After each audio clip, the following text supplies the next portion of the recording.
Assalomu alaykum. Ekran oldi qarindoshlar, hammanglarga Abdurim G'aniydan salom. Bugun ma'lum sabablar tufaylidan yarim soat kechikib qoldik. Buning uchun hammanglardan uzr tilayman. Tug'liqqa Mavlanka Uyg'ur choyxonasi suhbat programmasiga naq maydondan qatnashib berganligiga rahmat aytaman. Sizga mi rahmat? Ko'p rahmat olmoqda.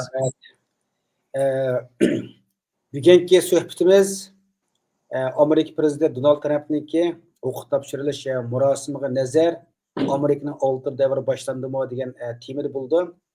Yani mushaniki 20-kuni, yani oldin qap yakshanba kuni Amerika prezidenti Donald Trump qasam berib Amerika prezidentligini topshirib olgandan keyin dunyoning siyosiy diqqati Trump afandim qartildi. Ham Trumpni injil tutib qasam berish va orqadan Amerika xalqiga va dunyoga bayonot e'lon qilib Amerika'nın hozirdan boshlab oltin davri kirganligini jakarlash bilan dunyoning kuchli diqqatini tortdi. Amerikaning oltin davriga kirishi dunyodagi davlatlarning eng cho'ng axborot xabariga aylandi. Amerika siyosati faqat dunyodagi davlatlarning diqqat nuqtasi bo'lib qolmasdan, balki biz Uyg'urlar uchunmi hamda Uyg'ur millatining siyosiy mavjudligi uchunmi intayin muhim bo'lgan siyosiy nuqtasi bo'lib qolmoqda. Chunki Amerika Uyg'ur davosining mavjudligini saqlab qolguchi uning xalqaro sahnaga yetkazishga eng ta'sir ko'rsatuvchi kuchga ega cho'ng qudratli davlat. Shuning uchun Uyg'urlarning Amerika vaziyati va siyosatini har doim diqqat bilan kuzatishi, Amerikaning dunyo siyosatida yangicha o'zgarishlar va tadbirlarga mos holda pozitsiya elib berishi biz uchun nihoyat muhim.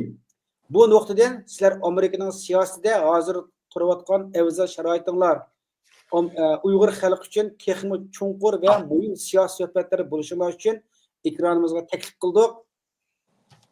Bugungi suhbatga programmasiga savollarga kirilishdan ilgari, boshlashdan ilgari 1 minut Mavlankamni so'rab baqlaymiz. Dunyoning keyin diqqat tortgan masala o'tapti. Bu o'tapti Mavlanka nereden nerecilik bulavatdı, qanday bulavatdı, bu to'g'risida bir qisqacha bir tushuncha berayotgan shu o'taptiki o'tapti yo'liqqan shu Amerika xalqiga hissdashligimizni bildiramiz. Sizga 1 minut shu o'taptida to'g'risida bir qisqacha bir tushuncha bersangiz. Rahmat. Bo'ldi, men Amerikada ham oldi bilan menda ol deganda 30 dak odam xalqaradan ham yerda men tilib o'rib, meni ahvolimni so'radi. Men mushu fursatdan foydalanib hammanglarga ko'p rahmat. Endi o't afat oyoqdan endi tarix Amerika tarixida bo'lmagan ofatda u yoqdan tugib tursa, oldingi bir necha kuni bizning uy mash janub tarafdan, shimol tarafdan yana shunda cho'ng qilib uyatga nurg'un oila majburiy uydan ko'chirishga buyruq tushadi. Ular chiqib ketdi, lekin o'tni o'chiribdi. Tunigan oqshomdan tortib bizning Kaliforniya bu yoqda yomg'ir yig'ishga boshladi. Demak, o't o'chdi. Endi o't shu hozir endi hamma yomg'ir yoqqanki o't o'chida, hamma namlik bo'lgan, shamol bo'lsinmi, o shamolning ishtigligi soatiga 70 mayl deymiz, 100 kilometrda ishtik shamol bo'lgan, uni hechqan to'mindan ortiq o't o'tadiguncha mashina uni bir taraf qilamagan, ma yomg'ir bir taraf qildi. Hozir ma yomg'irning nimasida avodagi butun kul to'zonlar tushdi. Hozir biz o'tdan bir qadar yaxshi bo'ldi. Men bu o'tning bu yerga ketdi, u yerga ketdi, u yerga ketdigini qarab turib, buni Xitoyning ishbiyonlar qilyotdi deb gumonlanaman. Chunki Xitoylarda ilaqa Choshanjan degan ilaqa limitsiz urush qilmas deganni qilgan ashlarning planining biri shu kitobida hamma o't qo'yish edi. U yerga bir o't ketdi, men yerga bir o't ketdi. Mushak shu tanlab turib mangdida bu o't qo'yish. Chiqib nim bo'lsin, hozir asos bu o't qo'yishni oldini oldik. Hamma xalqlar Uyg'urlar hech qanday zaxmlanmadi. Bir nechta majburiy ko'chirilib ketganlar yotiga qaytib bordi. Hozir bizga Amerika bizning Kaliforniyaga 2 milliard dollardan yuqori iqtisodiy ziyon bo'ldi. Endi buning bilan endi buningdan keyin endi qurilish gullanib ketishi mumkin. Qurilish, sanoat bu yoqlarda ham yangi xizmatlar chiqdi. Shuning uchun hammanglar xotirjam bo'linglar. Endi Los Angeles o't yomg'ir tugatdi. Hammanglarga salom yo'llig'iga ko'p rahmat. Yani bu o't oxiri Hammamizni xotirjam qilingda Mavlan bu. Emse savol kirib ketdik. Emse birinchi savol. Bu qatimqi suhbat programmamizda Donald Trampning qasam berish murosimi ham Amerika oltin davriga kirdimi? Trampning qasam berishlar bugundan boshlab Amerika oltin davriga kirdi deb qasam berib qo'ygan degan gap shu-ku hamda. Unda olsa Trampning qasam berish murosimi ham Amerika oltin davriga kirdimi? Suhbat programmamizning asosiy mazmuni bo'lish ham sizlarning Amerika fuqarosi bo'lib chiqdinglar bilan Donald Trampning Amerikaning rostilla oltin davriga kirdi degan so'zga qanday qaraysizlar? İlgiri, ya'ni Amerika davlati qurilgan 260 necha yildan buyon Amerikaning oltin davri bo'lganmi? Agar burunmi Amerikaning oltin davri bo'lgan bo'lsa, burun Amerikaning oltin davri bilan hozir Amerikaning oltin davrining boshlanishida qanday o'xshashlik va farqlar bor? Xo'sh, to'g'rilik kasdan boshlaylik. Bo'ldi. Men oldi bilan mana ikkinchi savolingizga javob berishga tirishib baqayım. Shu oltin davr degan zodi nima degan to'g'rilikchi. Endi bu oltin davr degan meningki bilishimcha oltin davr degan narsa dastlabda shu Gretsiyada bir oltin davr bo'lgan. Ya'ni Afina oltin davri deb atildi. Bu endi shu 5-asr atrofida bo'lgan. Shu vaqtda asosan shu san'at va shu san'at buyumlari shu yerdagi bir oltin davrda. Endi oltin davriniki aniqlamisiz nima deganda bir jamoat, bir davlat, bir cho'ng imperiyaning tinchlik, gullanish, andikin baxtli turmush degan uch tarafdan bilingan. Ya'ni bundaq oddiycha aytganda, albatta bu huquqning ichiga nurg'un narsalar kirdi. Masalan, ishlab chiqarish ahvoli deymiz, xalqning turmushi deymiz, hamma narsalar kirdi. Gullanish degan shundan kirib ketdi. Lekin aniqlim bo'yicha Afina davrini oltin davr deb atgan ekan. Uningdan keyin qolsam shu 8-asrdan 13-asrgacha bo'lgan islom oltin davri degan narsa bor. Islom oltin davri degan bu mana 5-6 asrga davomlashgan shu vaqtda islom dunyosida bo'lib Abbasiy imperiyasi davrida shu vaqtda shu ilm-fan, matematika, meditsina, falsafa, saodat uchun nurg'un olimlar chiqqan. Bu to'g'riliq men bir leksiyamni bergan, hamda shuni bir keyin ularni o'ylab qo'ysak bo'ldi, shu vaqtda ishtaq bir cho'ng bir oltin davr. Bu nima butun dunyo e'tirof qilgan bir davr. Endi men Amerikaga kelsak, Amerikada Hollywood bor, Mevlan yaşayotgan shu Los Angelesga Hollywood degan yerda Hollywoodning bir oltin davri bo'lgan ekan. Bu ham yaqinqi zamonda 1920-yildan 1960-yilgacha davom surgan. Asosan nima degan, yana shu madaniyat bilan munosabatli bo'ldi. Kino ishlab chiqarishda shu Hollywood degan shu vaqtda butun dunyoning nimalarini egallab ketgan bir ahvollar bo'ldi. Shu vaqtda nurg'un kinolar nimalar chiqqanda bu ham shu bir 40 yilda davomlashgan. Keyin bu Hollywoodning ishlari asosida nima qilib tijoratim burunqidek bo'lmay qoldi. O'sha yaqin Donald Trump'ning bir ataytini cho'ng artistlarning uchinisilar shu Hollywoodning oltin davrini qaytadan asliga keltirishlar deb ashunday bir bekitib qo'ygan. U to'g'riliq bu yerda to'xtalib ketmaymiz. Endi buningdan boshqa yana shu o'xshamagan manbalar qaraydigan bo'lsak, yana shu oltin davr deb atagan nimalar bor. Masalan, Amerikaninki sanoat inqilobi mezgilda. U shu 1900-yillar atrofida bu Amerikaninki sanoat sohasida shu Rockefeller deymiz, JP Morganlar, to'rt cho'ng shu kapitalistlar chiqqanda, bular shu vaqtda Amerikaninki shu butun shu dunyodagi iqtisodiy o'rinni ko'tarib shu nima qilgan. Uni ba'zi oltin davr deb ataydigan, lekin u vaqtda bu kapitalizm bo'lgandiki vahshiylik bilan taraqqiy qilganda, nimalarni ishchilarni degan 14-16 soat ishlatib ishlab qo'ygan, shunga ancha nima qilib ketmaydi ekan. Endi men hozir Donald Trumpga qaytib kelsak, bu nima uchun oltin davri deb ataydi deganda, bu endi buni bir shuar deb qarasak bo'ldi-ku, bir shuar endi. Oltin davri boshlandi. Masalan, Joe Biden qo'yib bergan bo'lsa, Joe Bidenning o'tganda deganda biz hozir oltin davrda deganda gapni qildi-ku. Bizni Amerika degan yanada dunyo bo'yicha birinchi o'rinda, mayli iqtisod jihatdan bo'lsin, sanoat jihatdan bo'lsin, tafakkur jihatdan bo'lsin, AI jihatdan bo'lsin, hamma soat yana dunyoning oldida biz bizning ahvolimiz yaxshi, uni yana ilgirlashning hojati. Lekin Donald Trump chiqqan chaqda masalan o'zi shu saylam jarayonida mush gaplarni qo'ygan. Bu o'tgan 4 yil degan shu Amerikaning iqtisodiniki shu zaadi keyniga surilib, decline deydi-ku, ojizlashib ketgan davri degandek gaplarni qildi. Men mishada bir to'xtalay agar mush to'g'ri savol bo'lsa bir nima qilaman. Endi hozirgi degandoq bu yerda undasa To'xtamay gap qilib o'tib ketay. Oltin davriga, ha? Endi dadilik burunqi g'ulchilar bir gangunglar bo'ldigan, nedaqa Michael Silver maydonning ichiga chiqib, uning mushasi u yoq go'r qochadigan, buning mushasi go'r qochadigan. Donald Trump shuningga o'xshash. Bu oltin davr degan nimani da'vatganini o'zi uqmaydi rasmiysi. Bu Donald Trump amaliyotda hozir qo'liga bir oltin davrini oldi. Amerikada Donald Trump chiqqan hozir Amerikada xizmat ishchi nisbati eng ko'p oldingi 40 yilki eng tuvan ahvolda. Amerikaning paychiki eng yuqori. Har qanday paychak olgan odam oldingi 4 yilda oz deganda bankasiga $100,000 ketildi. Amerikada masalan EI, Tesla, müşeylaki otomobillik elektrikli maşin, EI taraqqiyoti mushni dunyoni Amerika asosiyatdan qabul qilib bo'ldi. Qabul qilib Rossiyani eng ojizlashtirib bo'ldi. Uyda bir askar kirgizmaydi, ojizlab bo'ldi. Amerikada ishni tanlamasang, ishlaymansan ish bor. Uy bahası o'sib ketdi, bo'lsa to'g'ri. Uy olmoq qiyin bo'lib ketdi. Hozir yoshlar uy ololmayotdi. Chunki uylar hammaning bahası o'sganki o'sib ketdi.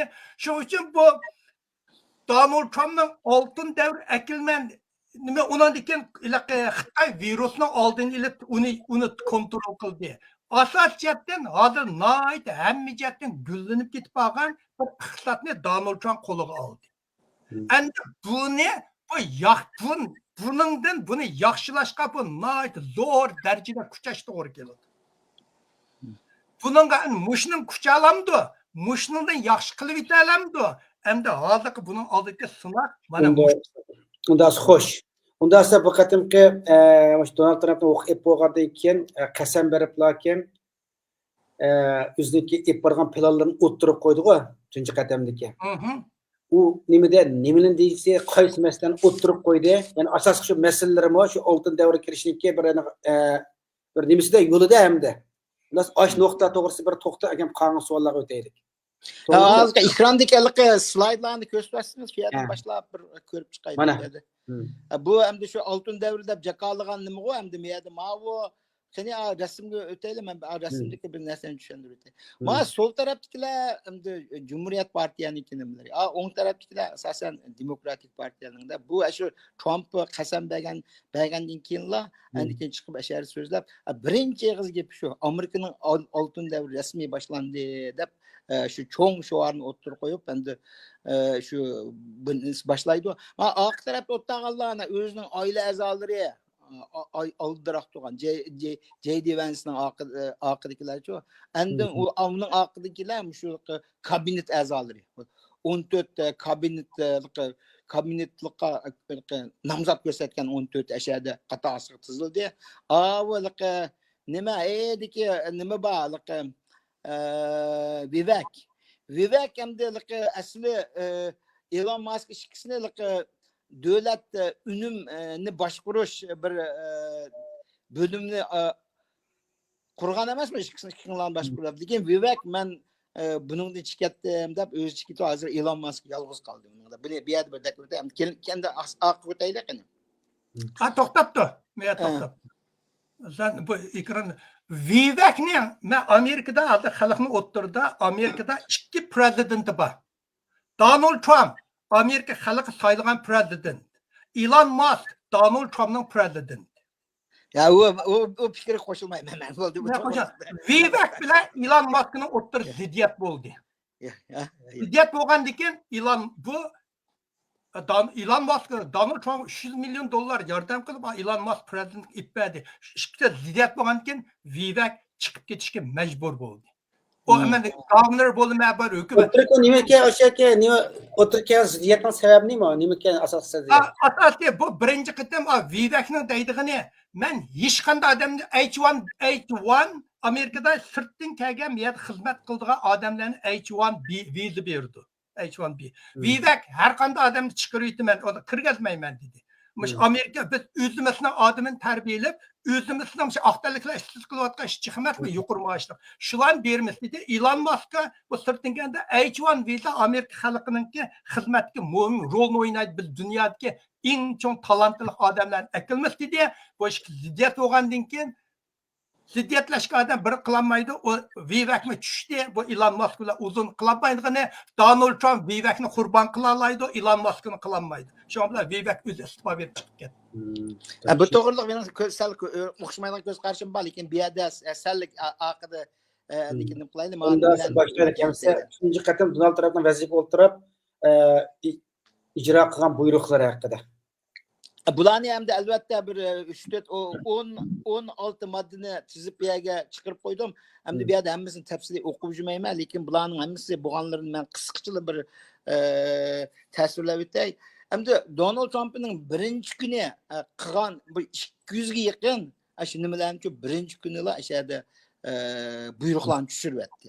Bularning ichida 78 dan 80 nachisigacha Joe Biden bilan bevosita munosabatli, ya'ni Joe Bidenninki o'z vaqtidagi shu buyruqlarininki 80 dakni shu kuni o'tirib bular hammasini bekor qilyapti, hamda bekor qilib turdi. Bu birinchisi.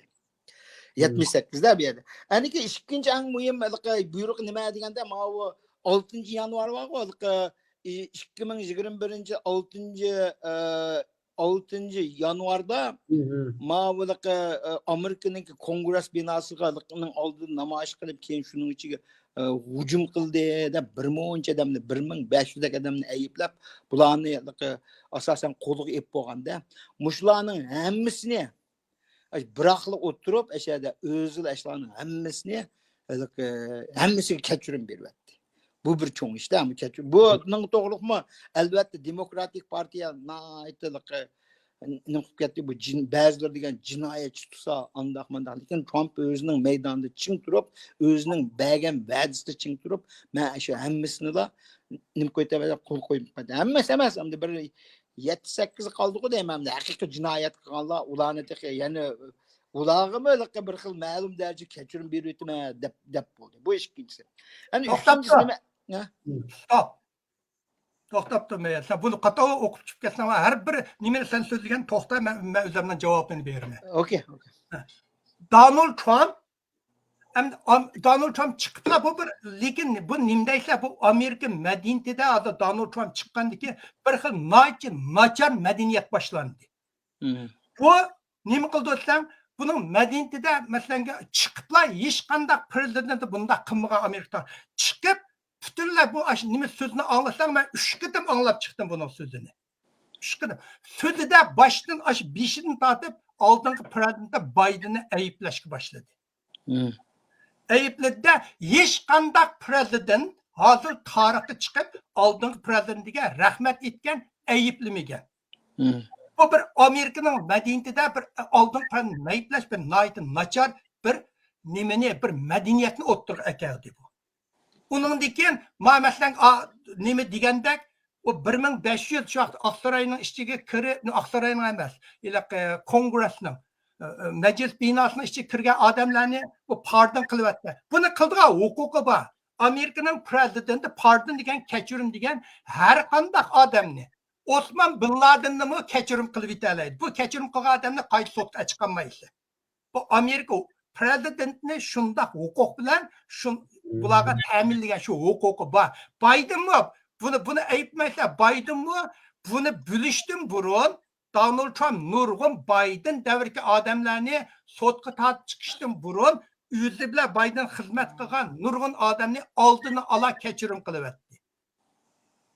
Bularimiz yaxshi madaniyatlar emas. Oldini ola kechirim qilyapti. Agar kechirim qilmasam, Donald Trump degan bularni hammasi men sudga tortaman degan. Bularni sudga tortib zaxmini ketdi deb ular qildi, Biden qildi. Bu bir Amerikaning huquqi. Prezidentning huquqi. Xohlagan odam Biden hatta özünün oğlunu mu keçirim kıldı. Bu xalqlarınki narazılığı uçurdu. Lekin prezidentde şunda hukuku var. Ularning har qanday lekin Mevlam Mishad sendan bir savol Mishad mening o'qigan materialimda shu kechirim qilayotganlarninkimi bir qismini yana shu qaytin jazolashga bo'ldi degan yani ko'rdim. Masalan Joe Biden borku, Fauci degan, yani shu qatorli bir qanchalar borda, bular hech qanday ayblanmagan. Mesela Mevlana Yasin'de keçirettim, Toğluk Abdurrazak'ı keçirettim degandekte ikkilimizde hiç qanday birinin bilen münasebetimiz yok. Eştahlarım keçirim kılalamdı degen to'g'ri Supreme Court'da muşlar to'g'ri endi nim qilgan ishlar bor ekan. Shuning uchun mayli mani qistirib qo'yay dedim. O to'g'ri endi o sendeki nimeninki security clearance'ni Donald Trump chiqib ilvatdi o'ninki. Shu demak security clearance ilvat uni yana boshqadan jazolayman deydi. Endi boshqa jinoyatni ko'tarib chiqsan qandaqki, burungi jinoyatini qilolmaysan. Ya hozir shu hech qanday jinoyat o'tkazmagan odamni kechirim qilyaptim dedi-da. Ma yerda hozir biroz odamni Xo'sh, Osmonning o'tayli 3-siga o'tayli to'g'liq. Aniga ama bir gapni aytay, mishadan ma bu Donald Trump borku, andikan bir gapni dedi. Joe Biden o'zini kechirayotgan bo'pti-ka degan gapni qildi. U tani gap qator degan bilanchi amaliyot balkim oxiri berib Joe Bidenni so'roq tortadigan ishlarni qilishi mumkin. Chunki o'zining uchun ilish uchun bo'lsa-ma, bu ashtaq ishni qilish mumkin. Mishadan shuni qistirib o'tib ketdim. Aniki ma 3-inchisi nima deganda asosan dunyo sahiya tashkilotidan-chi shu biraqli chekinib chiqib ketdi. Bu Trump birinchi qitim prezident bo'lgan chaqda shu ishni qilgan, ham demak ma'ni hozir qaytadan yana nima qilib shu bir xil chiqib ketdi World Health Organization. Buningga albatta Demokratik partiya bo'lamdi, hatto ba'zi bir Cumhuriyet partiyaniki a'zolarim bor, buningga biroz qarshi nima uchun deganda u bir xil chiqitadigan bo'lsak, mana yuqumli kasal tarqalishining oldini oladigan ishlar bo'lsa, ularni qanday qilamiz degan, andikin ma bu xalqarodagi davlatlarning munosabatiga to'g'ri ta'sir qildi degan fikrlarni qo'yapti. Lekin uningga qo'l qo'yapti. Chiqyaptimi dedi, buni prezident qila oladi. Buyruq bilan chiqita oladi. Endi stop in everything. Ma hozir nima to'liq deydi, dunyo sayya organization chiqadi, World Health Organization chiqib ketdi dedi. Haqiqatan o organization hozir xalqarada muhim rol o'ynayotadi. Chunki birdan-bir dunyodagi hamma davlatlarning uchurni yig'alaydigan davlat. Albatta buni xajlayotgan, buningga asosiyatni iqtisod yordam qilayotgan Amerika. Bular berayotgan iqtisod yordam. Shu Donald Trumpning fikri, ular biz o'zimiz bir tashkilot quriblar, shu pulni o'zimiz xajlab bu kasallarning oldini o'zimiz olamiz. Deb ma ideyada turyapti, lekin sen bunda xalqaroliq bir yer qila olamsan. Oldin qatimdan bu chiqib ketgan, birinchi printda chiqib ketganda Biden asiga kelgan. Endi ma shunda. Shu. Bu fikrim qo'shilmaydi. Bu endi ma nima kelsak, TikTok masalasini bir masala. TikTokni Amerikada cheklashni uchun ma Supreme Courtdan tamg'i besayotgan, uni chiqarib qo'yganda, buni chiqitsa deb. Lekin ma Trump tuyuqsizlik o'zgarib, uni burunmi TikTokni nima qilib yuradi u degan ma Amerikaninki avlodlarni bulg'aydigan, ashtaq qilgan narsa o'zlarininkiga chiqolmagan narsa mishaga axlatlarni o'zlarininkiga chiqolmayga chiqarib degandek nimalar bilan chiqdi. Keyin ma Trump eng oxirgi bir necha kun tuyuqsizlik o'zgariblar. Bu TikTokmi yomon narsa emasga degan keldi. Chunki nima sababdan shunday bo'ldi deganda mening analiz qilishim bo'yicha bu TikTok eng oxirgi bosqichga kelgan chog'da-chu TikTokni yoshlar belki chiqib o'ynaydi emasmi?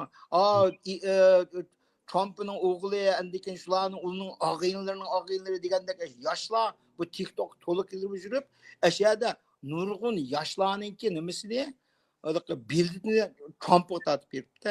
Shuning bilan Trump tuyuqsiz men shuningdan o'zim dedi ya shu kampaniya yig'inida men shu sababdan TikTokni biroz yaxshi ko'rib qoldim dedi. Endi buni 75 kun kechiktirdi. 75 kun kechiktirish jarayonida mening mulohazam bo'yicha nima qildi deganda balki shu Amerikadan bir shuni setib oldigan bir adamni topmoqchi. Elon Musk olamdi yoki boshqasi olamdi, bilmayman. Ashuni TikTokni setib olib, Amerikaninki qilish maqsadida bunday qilgan. Buningga fikrim bormi, Mavlon? To'xta, buni nima to'ldirayman buni. Donald Trump birinchi kundan prezident bo'lganda eng oxirgi yili TikTokni cheklaydiganlarni o'ttirib qo'ygan. Demokratiya Biden chiqqandan keyin buning bilan buni davomlashtirib TikTokni chekladi. Buni sotdan o'tish, kongress o'tishga 4 yil vaqt ketib 19-yillar 1-oyning 19-si satmasang Amerikadan chiqarib etaman degan. Bir yarim saat chiqib ketdi TikTok. Undan keyin yana asliga keldi. Chunki Donald Trump to'g'riq deb ketgan to'g'ri. Donald Trump o'zi dedi-ku, TikTok mening prezident saylashimda cho'ng rol o'ynadi. Yoshlarni oldin qitim qaraganda TikTok 41% yoshlarni meni saylan berdim ekeldi dedi. Men TikTokdan intayin cho'ng foydalandim dedi.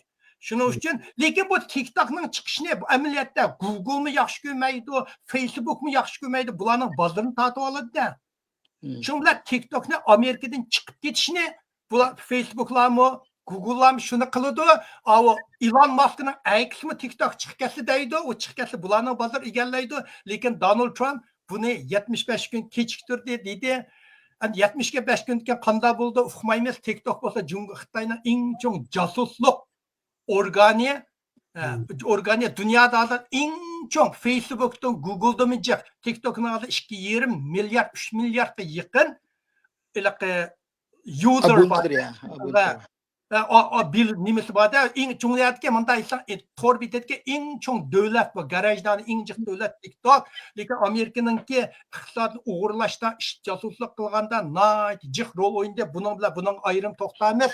Keyin qanday nim qilganligi shu hozirgi TikTok masalasi mishakalda Xitoy bir davlab Amerikaning siyosatini yumishtirishning yo'liga mingyapti. Endi bir şeyde bir narsani qistirib qo'yay, Mavlon yaxshi to'liqlab berdi. Endi men bir gapni qistirib qo'yay. Bu TikTok Amerikada avjiga chiqqani bilan-ku, Xitoyda Amerikaninki ashta social media shirkatining hech qaysini kirgizmaydi. X yo'q Xitoyda. Google yo'q. Yana qaysi vaqtda Facebook bularning hammasini cheklayotgan. Endi Biden shu jarayonda shuni sabab qilib mushunaq ishlar kelgan. Trump'ın bunun qattiq qarshi men tushunamay qoldim. Nima tuyuqsizdi buni deb keyin qarab baqsam, shu sabab ekan. Endi yana bir yeri agar shu Elon Musk'dek bir chiqib ani setib olgan bo'lsa, uning josuslik nimalarini yo'qotalaymiz degan menda bir ko'z qarash deganda bu. Bir yana TikTokda nimish qo'qidi. Masalan, TikTokning 3 milliardga yaqin odam bor. Amerikada aran 150 milyon odam uni ko'radi ekan. 150 milyon odam chiqib ketsa, u 5%ni egallamaydi. TikTokning bozorga hech qanday ziyni yo'q. Nimishki TikTok yani Amerikadan qo'qidi o'tsa, Amerika chiqib ketsa, boshqa har qanday davlatga sen TikTokni ishlasan, sen bilan munosabat qilmayman, chunki Xitoy meni TikTok orqali mening narsamni o'g'irlaydi deysizlar. Butun dunyoda TikTok chiqargan Yevropa davlatlari g'arli chekinib chiqib ketdi. Xitoy mishadan qo'rqdi. Xo'sh, endi yerda 5-inchisi kelsam shu Meksika bilan shu Kanadadan bajilish to'g'risi-ku. Bu shu saylam jarayonida shu gaplarni degan 25% baj olmaydi deb. Uningga qo'l qo'yyapti, 25% olamiz. Agar yanada o'z bitinglar mangadigan bo'lsanglar, uning ustiga yana qo'shimcha tamojna haqqi olama degan gapni qildi-ku bu yerda. Bu bir narsa. Endi bu yerda Amerika o'tganda Mavlon tushuntirib o'tdi-ku deyman. Meksika bilan Kanada degan shu Amerikaning Kanada ikki davlat Amerikaga eng ko'p mahsulot eksport qiladigan ikki davlat-ku bu. Bularga nima bisimni ishlatyapti? Asosan ishlatgan bisim Kanadagami dedi, sizlarga fentanolni Xitoyning fentanol degan bir zaharlik nima bor-ku. Shuni kirgizadigan to'simlar, indikilar illegal alienlarma, qanunsuz ko'chmanlarni mushaq kirishini to'simlar deydi, Kanadan deydi, endiki Meksikani asosan shunda o'tadi. Meksika qarsam, tunog'inki bir xabar qarsam, Meksika chira bo'yiga tentlar bormi? Tentim deymiz. Kidir. Kafe deb qo'ydi. Kapın demişçi de. nurg'un kaplan selib shu 100 ming odam nima qildigani kaplan selib qaytirayotgan odamlarni biz qabul qilamiz dedim. Men bunday mo'ljalab qoldimki, bu yerda balkim Meksika 25% tamojna haqidan biroz cho'chigan yeri bor. Yana bir tarafdan shu mushu orqali shu Amerika bilan Amerikaninki u illegal alien deyilgan ketdi. Hamda qonunsiz ko'chmanlarni opirayotgandan keyin ular qabul qilsa bo'ldi. Bumis nega opirdi? Shuning bilan majburlab ashlarni o'zlarinikini o'zan qaytirib ol degan narsani qilyapman degan keldim. Bu endi buning da uzun to'xtalmaydi. Oltinchisi nima deganda Meksikan meselesi. Meksikandan keyin qaytib ketgan nurg'unlar Meksikan xohlaydi. Çünkü Amerika kelganlar eng sog'lom xizmat odamlar, yoshlar, bir davlatning emgak kuchi. Hozir gap mushlar ketdi. Bizning Kaliforniya bo'lsa eng chong fan texnika, ma'rif ham dehqonchilik, bag'vonchilik. Amerikaning 70% meva-cheva, sayni, yemak-ichmakni, ko'ktatni Kaliforniya ta'minlaydi. Bu dehqonchilikqa butunlay ishlaydiganlar 95% mush Meksikanlar. Agar bular chiqsa, bularni dehqonchilikni kim qiladi? Ko'ch-ko'chlardagi axlatni tozalayotgan tuvan maoshga 6-7 dollarga saytiga axlatni tozalayotgan, ko'chini tozalayotgan, oshxonaning keyin ishlayotgan, qochinjiyotgan mushlar kesib kim qildi? Hozir bu yerda bular ketsa Amerika bo'lgan ziyni natijasi bo'ladi. Meksikan amaliyotda foyda yeydi. Chunki bular sap yosh bolalar qechib kelgan bu yer bolalar. Emgak kuchlar. Shuning uchun Meksikan kelsin, buning orqali Meksikanmi bularni o'zim akirib olsam deydi. To'g'ri, buning qo'shilma. Bu to'g'riliq men o'qiganman shunaqa nima. Ammo men Mevlanning degan ko'chmanlarning hammasini aytibsa, men Amerikaga bir iqtisodiyotdan bir cho'ng nima keldi degan men deyotdi-ku. Umi to'g'ri, ammo men yaqinda Amerika hukumat tarafdan nima deyotdi deganda merit deydigan narsa bor. Merit degan hamda odamning iqtidori qarab u ishlamaydigan odamlarni illegal alienlarni ekvagicha biz ashaga berib deydi. 1 yillik, 2 yillik ular bilan do'gar tuzib ashadan ishlaydigan odamlarni akasa kilaverdi deyapti. U mencha oqidi mushu yo'l bilan menga. Oqidi. Bu hozir deyotgani, to'g'ri gapim tugdi. Bu hozir Trump bilanning deyotgani bor-ku, illegal degan narsani deyapti. Qonunsiz ko'chmanlarni andikin jinoyat o'tkazgan degan gap bor. Jinoyat o'tkazgan qonunsiz ko'chmanlarni darhol aytib o'tamiz degan. Garchi Viveklar shu butun 100% hammasini aydaymiz deganda bu sal yumshoq qolgan taraflarim bor-ku, oldi bilan malon qo'g'layli. Andikin bu sanoat jihatiga masalan ishchi xizmatchilar kerak bo'lgan o'rinlarga bizlik merit sistemini asliga keltirib shu orqali akilamiz degan bunday narsani deyapti-ku. Buningga hamda bu shundoq qildi. Bu o'tishdan to'xtatda mushunday bir mavu gapchi. Masalan, hozir bir Amerika 6 ta lagerni qurdi, ila ko'chmanlarni tutsa qo'yib qo'ydigan, vaqtga saqlaydigan. Hozir masalan Amerikada qonunsiz ko'chman hozir aniqla 14 millionga. 14 million qonunsiz ko'chman. Bularning ichida amaliyotda FBI o'zininki nimasida yiliqi Amerikada buldi 2004-yil 2023-yili Amerika o'tkazgan barxur jinoyat qilmishlarining ichida ko'chmanlarning bo'lgan jinoyati 7% oran egallaydi. Shuning uchun bu yerda sizlar demokratchilarning xabari bu. Men mushlarni ko'chirmaysan, nega ko'chirdi? Senchi bir davlatni ko'chirayotmansan bo'lmaydi. U davlat bir Afrikadan matlanga nimadan bir davlatga odamni yutkaymansan, ular qabul qilsa bo'lsa, aeroplanni apib, yo'q bo'lsan ular ma'qul akasa bo'ldi. Shuning uchun ular davlatlarni qabul qilmaydi. Meksikadan boshqa davlat qabul qilmaydi.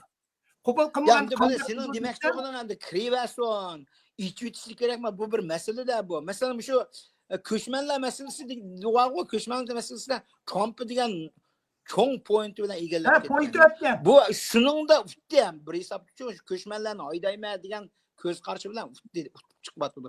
Endi bu masalalar o'tirib qo'yilyapti. Dal san degandek Naql qag'ini New York'ta bugün etken koygan xabarimda ishlar deydi, New York'taki farmerlar var o.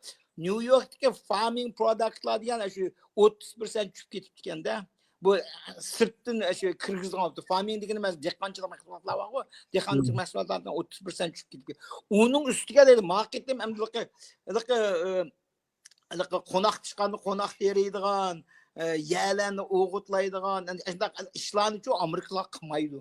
Ularni saptida shu ko'chmanlar qildi ekan. Ko'chmanlarning 80% mi 90% qonun undocumented deydi, qonunsizlar ekanda.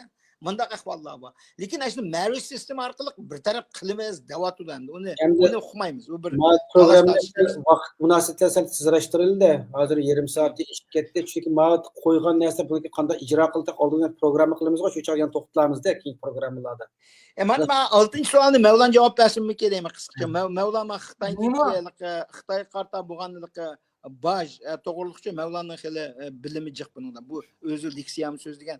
Shuning sen javob berasiz. Asosan bu nima degan Xitoy qarta tamojna haqqini hozirda o'stamidi-ku, ya'ni burunqi 10% 15% saqlab qoldi o Biden hukumatiniki.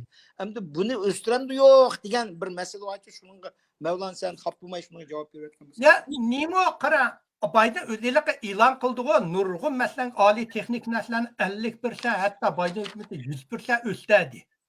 Bu yerda ma'vo chiqqanda hozir bizga ma'vo Trump hukumatida Uyg'urlar keldigan eng chong xavf Elon Muskdan kelyapti.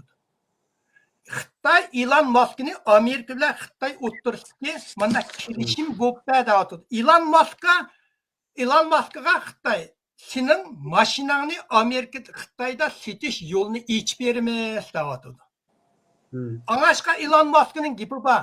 Shu bilan Xitoy bilan bo'lgan munosabatni yaxshilash ham Biden hukumatida Xitoyga ilib borgan jazolarni bekor qilish deyapti. Bu Elon Muskning. Donald Trump Elon Muskning gapi Donald Trumpga ta'sir intayin ko'p, cho'ng. O məsləhət quluqda şunlaşqa hozir shu Xitoylarga jazoni Xitoyga qaraganda da Donald Trump jiq yumshab ketdi. Nurg'un ishlar, masalan Biden qilgan ishlarning hammasi burun Donald Trump boshlagan. Xitoyga jazolaymiz degan, Xitoy siyosatini o'zgartgan Donald Trump. Bidenlar faqat shu Donald Trump bergan kaltakni qo'liga tutib Xitoyni Xitoyni urg'andi. Hozir ham Donald Trump shuni davomlashtiramdi. Ya Elon Musk'ning kayni kirib Xitoy bo'lgan siyosatini yumishtirib etamdi. Oldin qatamliq Xi Jinping bilan so'zlagan so'zida ikki davlatimiz bir-birimizga munosabatni yaqin qilaylik degan gapni o'ttirib qo'ydi. Endi qanday bo'ladi? Hozir oldida Allah mo'lcharlamaymiz. Oldidagi bu Donald Trumpda bugun gapi bilan atigi gapi g'oyat o'xshamaydi. Oldimizdagi bir oylarda, bir ikki oylarda endi kichkam aniqlandi. Hozir shu menda biroz andish bor. Vaqtlar bor munosabati yumshab ketamdiki degan andish menda bor. Bajni texi go'r o'stirman deyotdi, palonchini 60% palonchini. Bu bir savdogar odam. Hamma ishni bo'yliqi sen bilan bir kelishim qiladi. Meni ma'nimamni qilsa, sen ma'ni berma. Bo'yliq tijorat shaklida ilib mangandan keyin qanday bo'ldi? Menda biroz andish bor. Asos yo'q. Hech qanday ish mangmidi. Endi chiqdi. Yani oldimizki bir ikki oylarda ko'ramiz. Bo'ldi, mishada bir Mavlonning bir fikriga Elon Musk to'g'riliq chiqargan hamda xulosiga taz qo'shilib ketmayman. Hamda amaliyot masalan men bir misolni ko'rsatgan bo'lsam-chi, kuni Trump Oracle'ninki nimasi CEO'si, andikin Atlan deb baliq OpenAI'ning CEO'si, andikin nimati aning ismi Yaponiyalik SoftBank'ning mushu uchini ashar oldiga tuquz qo'yib, ashlarni bir 200 milliard dollarlik nimani bir data center soldigan bo'ldi Texasda degan azab qurilishini boshlayapti. Buningga Elon Musk xabar qilmabdi ekan. Elon Muskning hech qanday bu to'g'riliq nimasi yo'q ekan. Shu noroziligini bildirib yurdi. Trump o'zimi bir qancha qitim so'zlaganda come on dedi. Bu qanday qiladi mening mumkin. Men ma fikr o Elon Musk degan faqat Trump ishlatayotgan bir tijoratchi. Uni aksini qo'g'lab chiqarib o'talaydi. Shundaqmi shundan buning agriyonat. Shundaq Qo'g'lab chiqarib o'talaydi, lekin qo'rqidi. Yo'q, qo'rqadigan Yo'q, yeri yo'q. o'qidi Elon Musk'dan. Butunlay O'qidi. bu demokratiklarning xabarini yomon to'g'ri ko'rsankan. Men Men hammani ko'raman. Men obyektiv so'zlayman. Obyektiv bu faqat so'zlayman. demokratik partiyalarningki mushuni bir qusur qilib, avu Trump bilan Elon Muskning o'rtasida ziddiyat tug'dirmoqchi. Elon Musk degan dunyoda eng boy odam. U Xitoyga setilib ketgidek nimasimi yo'q uningki. U agar Xitoy nimadan qo'rqidi deydigan bo'lsang, meningcha Xitoy nimadan qo'rqidi deganda Elon Musk agar X nashar qo'yibman deydigan bo'lsa. Shunami? Xitoyning ishidagi nimani butunlay Elon Muskning mijozini sen obdan bilsa, u xalqning gapini anglamaydigan odam. Trump'ninkini ba'zi fikrlarini anglamay o'zininkini qilmaydi deydigan odam. Xitoydan qo'rqib ketmaydi. Xitoyning bozori ayada bor. Lekin shu bozorni qalaymaqanlashtirib o'zininki bir alohida, men uqmayman buning qanday o'zining bir alohida usullari bilan Xitoyning nimasi marketini mundaq nim qolmaydi deyapti. Mundaq bir Elon Musk'ning so'zlariga boshdan oyoqqa diqqat qilib qo'qlab kelyaptimi? Elon Musk'ning har bir so'zi, har bir nimasiga diqqat. U Xitoy bozoridagi Xitoy bozorini ichivasa, o'zini ta'sirlansa, uning mablag'i hozirda haslab ketadi, yomon yo'g'on bozor. Tahsillarni Xitoy ichib bermas, sening bozoringni misol tahsillarni setishga yo'l qo'yamiz deyapti. Agar mush munosabat yaxshilatsang deydi. Ya Xitoy ashunga yo'l qo'ymaydi. Mening da'vatim Xitoy. Donald Trump bilan Elon Muskning ichida ziddiyat bo'ldi. Donald Trump har qanday odamning o'zining oldiga chiqib kelib, men diqqatini o'zidan pochinib ketishni xohlamaydi Donald Trump. Albatta, shuni Donmaydi. Men deb turdiganda, men eng ulug', men iliq birsi sen harbiydan iliq birga so'rdi, harbiydan hech qanday tajribang yo'q, biroq urush bo'z qo'mondonlik qilamsa deydi. Ashal deydi, men insonlar tarixidagi eng ulug' harbiy general. Aşındaqlab so'zlayverdi-da bu shuning uchun bu ikkisini o'ttirimi uzun o'tmay ziddiyat bo'lishidan, lekin Elon Muskning qo'lida aktiv Twitter bor. Agar uningdan qo'llanib turib Donald Trumpning nimalarini bombardman qilsa, Donald Trumpga bardosh berolmaydi. Ya qilmagan, ulan sen yana burunga O'g'liqqa, Mavlonga gapingni kesdim, to'xtab nima qilinglar, yana taq suhbat qilamizmi davomlab. Bo'ldi. Mushtaq ko'z qarashini qisqa qo'yinglar, agar davom o'tayman vaqt munosabati program tugmasa olmaydi. Bo'ldi. Bu tugmaydi qo'talashda. Endi menda bir ma bir muhim bir tadbirni bir buyruqni tushiryapti-ku, masalan, bu Amerikada bor tug'ilgan bola avtomatik holda qonun bo'yicha Amerika grajdan bo'lib ketadi. Shu narsani o'zgartma deyapti. Buni o'zgartamamdi hozirda bir cho'ng savol. Nima uchun deganda asos qonunning ichida shu modda kirib ketgan. Endi Donald Trump nima uchun Donald Trump bilan agash kuchli nima uchun buni yo'qitamiz deydi degandiku, men Kaliforniyada Mavlon obdan bildim. Kaliforniyada bir misol olsam-da, bu yerda misol. Shu nurg'un Xitoylarning shirkatlari bor ekanda. Bular shu Xitoydagi nimani ig'ir oyoq ayollarni akilib, ashada tug'dirib, andikan bolalarini garajdan qilib o'zlari bu yerda qolmaydigan yo ketadigan. Keyin endi yana bir homildor bo'lib, yana keladigan ishtaq sentrlar bor ekanda bu yerda. Mening anglashimcha, mushtaq sentral. Shundoq jiqqa bular bir biznes qopdi-ku. Biznes qopdi. Bu Xitoylar emaskan. Hindistonliklarning borki, yana nurg'un boshqa nimalarning borki, bu aslidagi asos qonundagi narsani bor-ku. Nima deymiz? Burmulab, nima deymiz? Bulg'ab o'zining manfaati uchun ishlatadigan ishlar bor. Shuningdan bo'lyapti. Hatto asos qonunning shu moddaning bir yerda bor, qonun bo'yicha aytgan chaqda bir nimasi bor ekan, bir skopning ichidagi bir nimasi bor ekanda, shuni qonunda uni ikki xil nima bilan nima qilgan bo'ldi ekanda, ikki xil, masalan, ijroiya huquqi ba davlatning ruxsati bilan degan bu bir mazmundiki. Unda qolgandan keyin shu yuchni advokatlar shu yuchni paylanib, shu qonunni tushuntirish deydi, interpretation, qonunni boshqacha tushuntirish, mushuni amallashtirish mumkin. Lekin bu tas. Bu-chi hozir birinchi mushuni masalanga qonun Xitoylar abay to'liq deydi-ku, Xitoylar mishakil bolsini tug'dirgan. 5-6 Uyg'urmi bor? Bizning Kaliforniyada mishakilib tug'aydigan kelib bolsa tug'ib garajdan qilib ketgan. Aşa nimalardan payını 5-6 Uyg'urim bor, men biladigan. Ben bilmeydiğini kançılık uqmayman. Ben bildiğim. Lekin kanun Donald Trump'ın bu gepini Amerika'nın Ali sud Donald Trump o'zi tasdiqlagan judge sudchi bu qonun buninkini Donald Trump'ның bu gapini rad qilyapti. Bu bo'lmaydi. Qonun ishib ketgan. Buni o'stirish uchun har bir shtat Amerikadagi ma'qul bo'lishi kerakdi. Bu mumkin emasda, ma'qul bo'lib, endi Oliy sudga borgan gapga. Shuning uchun Oliy sud buni nim qilyapti. Men buni to'xtatsa deyman. Chunki Xitoylar bekchiqmi, masalan, al deganda, mush oldingi 4-5 yilda al degan bir 40-50 ming Xitoy misha kelib ashundaq tug'ib bolasini garajdan qilib ketdi.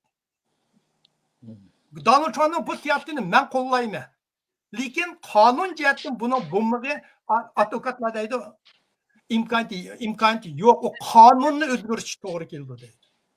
Ya kanun o'zgartirish, qonunning moddasini tushuntirishi bor ekan. Shuni men tunagan bir maqolani o'qigandim, mana shunaqa buni talash tortishlik narsa ekan-ku, bu talash tortishlik narsa buni jazman hal qildi degandek masala emas bu. Endi mana bu 8-moddasini addimada Parij klimatlik kelishim degan narsa bor-ku. Shu Parijda ichilgan shu yer şarının klimatini nim qilish to'g'riliq. Shuningdan mi chiqilgan bo'ldi endi. Buningdan mi chiqilgan bo'ldi. Chunki bu shu saylam jarayoniga bergan va'dalarning biri. Buni shu birinchi kuni. Mana ko'rsatganlarning hammasi birinchi kuni qilgan narsalar. Keyin yana albatta buning jiqlarini qildi. Buningda jiq to'xtalmaymiz. Endi mana 9-da climate to'xta. Ma Paris climate'dan chiqinib chiqib ketdim deb e'lon qilib bo'ldi, to'g'rimi? Lekin hada ikki cumhuriyatda bu Paris klimat shartnomasi deymizda buni. Paris Climate Treaty. Bundan chekinib chiqib ketsa, bu nurg'un isbotga bu Xitoy biyak besib ko'rib, Xitoy buning orqali Amerikalar Yevropa o'rtasiga ziddiyat kirgizalaydi, Yevropaga ta'sir ko'rsatadi. Undan keyin Xitoyga ilib borgan jazolarni ojizlashtirishi imkoniyati bo'lib qolishi mumkin. Buningda da chiqib ketganlar sen chiqib ketsa u o'rin bo'sh qoldi. Bu yerda cho'ng mablag' Xitoy salsa, Yevropalar shular bilan munosabatni yaxshilasa, Yevropaning Xitoy bo'lgan siyosatini Xitoy yumshata oladi. Buningda men Trump birinchi qatam prezident bo'lgan chiqib ketgan-ku, keyin Bayden akirib qo'ydi. Buni yana qaytadan chiqayotgan bu. Xo'sh, davomiga. Men 9-moddasi nima deganda, shu xizmatchilar bor, Amerika federal hukumatida ishlaydigan xizmatchilar uylarda ishlaydigan bo'lib ketgan-ku, mana Xitoy virus tarqalgandan keyin. Biz hamda burundan tortib uyda ishlasak bo'laverdi-ku. Mavlam shundaq, men shundaq. Biz IT sohasida, analitik sohasida ishlaydiganlar bizga nisbatan. Lekin federal government'nikilarmi uylarda yuradigan bo'lib ketibdi-da.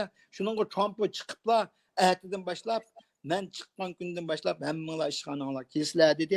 Bu qarorni qilyapti. Bumi hech qanday nima bo'lmay o'tib ketgan narsa. Ya men bu qarorga nayt qo'llayman-da. Rost bu hukumat ishlaydiganlar bu yerdami tuzuk ish yo'q, ishlaymaydi u go'ylar. Dunyoda eng ish qildiganlar shu yilqi hukumat ishlaydiganda, angashqiliq Amerikaliklar ish topamın demsan, hukumat ishlamamdi deb qo'ydigan yer. U yerda ular shu qarsan golf o'ynayotgan ishning yo'q.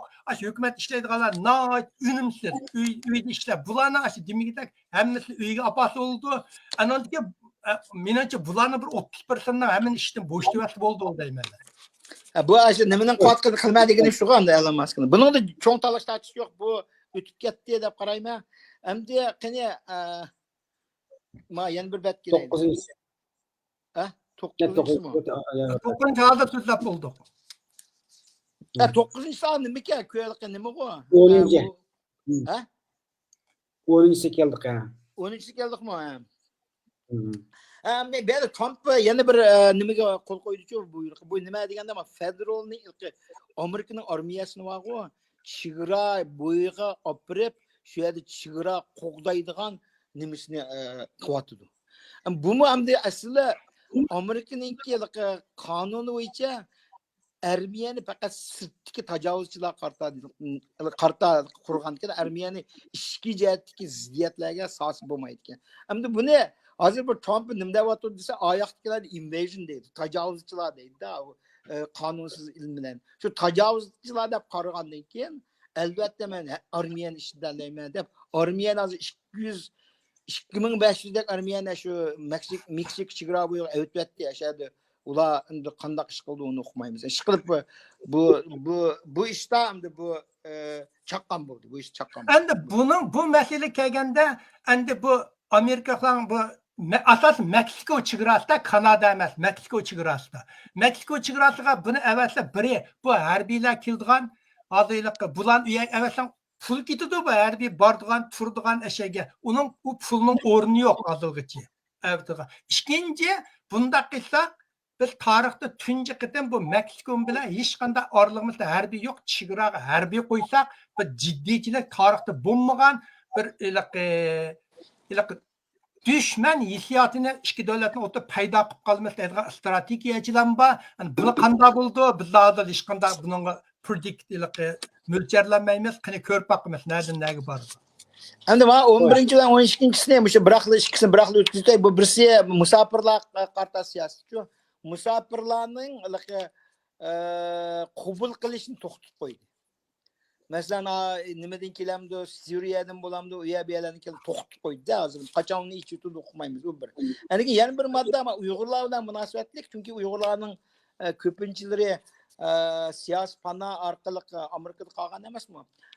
Buningdan burun, masalan, Uyg'urlar bo'lgan bo'lsa, o'zini Uyg'ur deb isbotlaydigan bo'lsa-chi, hech qanday misol qala oladigan nimaga kelganda, bundan keyin bu to'g'ri biroz nimarak bo'ldi. Birinchisi shu jinoiy ishlar aralashtirmo degan narsaning isbotini berish kerak. Agar vataningda o'zingga turayotgan yerda sen shu undaq crime deydi-ku, jinoiy ishlar aralashib qolgan bo'lsang, uning seni surishtiramiz degan gap bor. Yana birisi yerda yozib qo'ygan. Jinoiy ishlar haqidagi tafsiliy oq ko'rinishni ta'minlamagan shu janub tarafdan ko'chib kirganlar. Ham Uyg'urlarning ichidan borku janub chegaradan bunday kirganlar bor. Shu ashlarni to'shiydigan nimalar bor shirkatlar. Ularni kirsilib men Uyg'ur tilida bitiladi. Ham bundan keyin men sal tasvirlagan bo'ldi. Shu ashlar narsalarni to'g'riliqi isbotlarni endi keyin salomat ahvol deydi.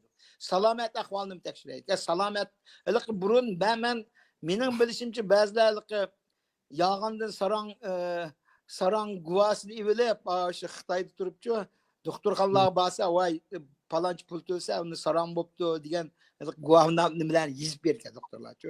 Ashta andikin bir kasallik, andoq deganlar shu narsalar bilan kirib ashuni qilgan. Bundan keyin u kasal bo'lgan andoq narsalarni bu Amerika qabul qilish tez to'xtaydi. Hem haqiqiy siyosiy nimalar bilan bo'lganda uni o'qimaymiz, ham bu o'zgarish bo'lmaydi bu jihatda. Lekin andoq sarang kelish bilan keldiganlar asosan yo'l to'saldi deb qarash bo'ldi. Shuning uchun men Uyg'urlarga mening kamda berilgan tavsiyalarim, agar Amerikaga yana kirish, mayli qandoq nima bilan kirish nimasi olganmiz shu shunday materiallar tayyor bo'lishi kerak.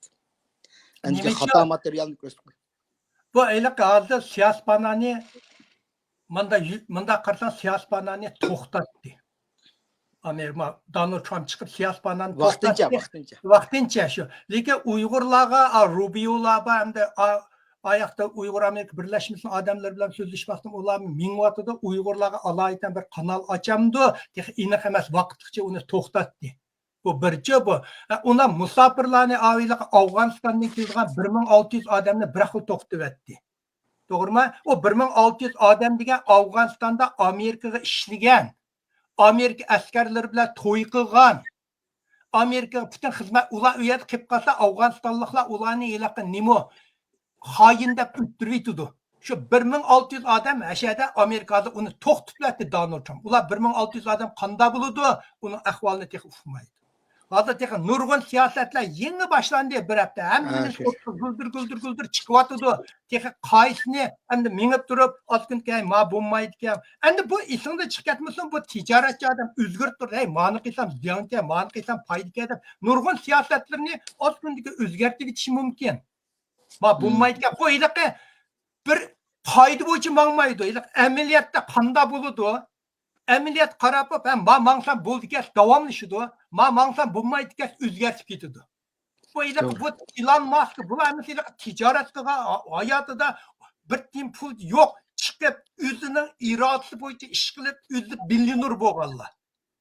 Hamma to'solg'in besib o'zining irodasi bir ish qilmaydi. Shuning uchun bular bir chetdan noit harakatchan. Ma bo'lmasa darrol ilaqa ma siyosat nimda, kongress nimda mala qarab ketmaydi bular. O'zgartib bo'lmayaq ketalaydi. Shuning uchun hamma narsani bugun bu to'liq ish qilib o'tirib qo'yib qo'ydi. Bu masalalar qandoq bo'ladi? Nereden ne? Tamam kudu. Xudoy bir keyingi suhbatlarda bir-birine bularning bo'g'inlarini. Men bir gap qilib qo'yaman lan. Bir gap qilib qo'yaman. Mevlanka to'g'liqcha. Ma bek chechib ketib borchi, temasal qisqartirib vaqtni nim qiladi, soat 1 soat bo'lay deb qopti. Chunki bu bir suhbat. Bugun shu Surabning tunji qatini imzo qo'ygan, ijro qilmoqchi bo'lgan narsa to'g'ri so'zlar, sen keyingi suhbatda bu texmeni diqqat qilamiz-ku, ya'ni tushuntiramiz degan. Şunaşqa sel bir qisqaroq to'xtalmangan bo'lsa. Bular bir batli qoldi, buni uchini bir aql tugtaylandik. Men masala shunday qildim bu. Bu sap talash tartishlar bu nima qilgan? Endi o'shunda tushuntirmaysan uninkini. Chodi mushtay diqqanda hech kim uqmaydi texi. Shundoq. Ya'ni oxiri ba'zi riyosatchiniki nimasi? Bu suhbat davomli qilamiz emasmi? Ya'ni yangi masala chiqqan vaqtida. Mana bu nima chaqqanlida o'tayapti. Bu eng oson ishlarning birisi nima deganda eğer harita göstermemde ama Meksika koltuğunu Amerika koltuğu da özgürtürdü. Bir kalemden bir nimesi bilen. Andikin Obama özgürtken Denali Mountain Denali teknik ismini aslındaki ismi McKinley'e özgürtürdü. Bu en asan toxtgan işte bu. Bunun dişkandak nime mi bulmaydı? Talaş tartışma bulmaydı. Prezidentin işte hukuku bakya menimce. O bir.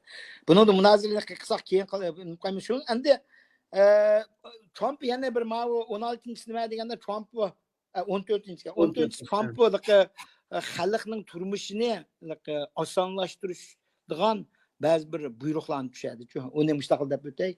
Endikin 15 deb bir hisobda kelimat to'g'ri. 16-chisi eng oxirgisi free speech degan narsa bor. Free speech deganimiz erkin so'zlash va erkin so'zlash huquqini joriy qildirish. Chunki buni Trump'ning davatqini shu demokratik hukumati Bidenning rahbarligida xalqning erkin so'zlash huquqini tatib oldi deydi. Jumladan o'zining ismini Facebook'dan chiqarayotganini hammamiz bilamiz bu bir. Endi hukumatning shaxsiylarning oqidan bisim ishlatib uchur to'plash, ularni majburiy qilgan ishlarni cheklash degan narsani chiqardi. Bu huquq xalqning degan narsani isbotlamoqchi. Shuning bilan bularda men shunchalik to'xtalaylik hamda yangi qonun nimalar chiqyapti, ularni keyin yana vaqtimiz chiqqani ayrim so'zlaymiz. To'xtab ketgan ya'ni men shunda deydigan bo'ldim, Gulf of America deb, Gulf of Mexico'ni. Lekin u bizning gapimizda xalqaro o'tmasa, u mangmaydi. U Meksiko qilma, endi bu bir chaqchaq shakldagi gap. Sen o'zing biz xaritada Amerikaning xalqaro xaritasi unda deb yozmaydi. To'g'rimi? Meksikoda ular endi bu bir ular o'zgarib bo'ldi, xaritlar o'zgarib bo'ldi Florida. Ha? Bu bir buyruq o'g'anlik unchalik buyruqni qilmagan prezidentni qanday prezident bo'ldi, u qilibdi buningda. Menki bunda hech qanday shubhasiz shu bo'lib ketdi u.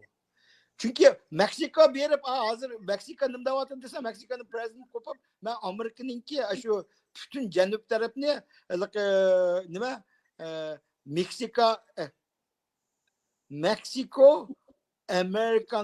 Amerikan degandek ism qo'yib.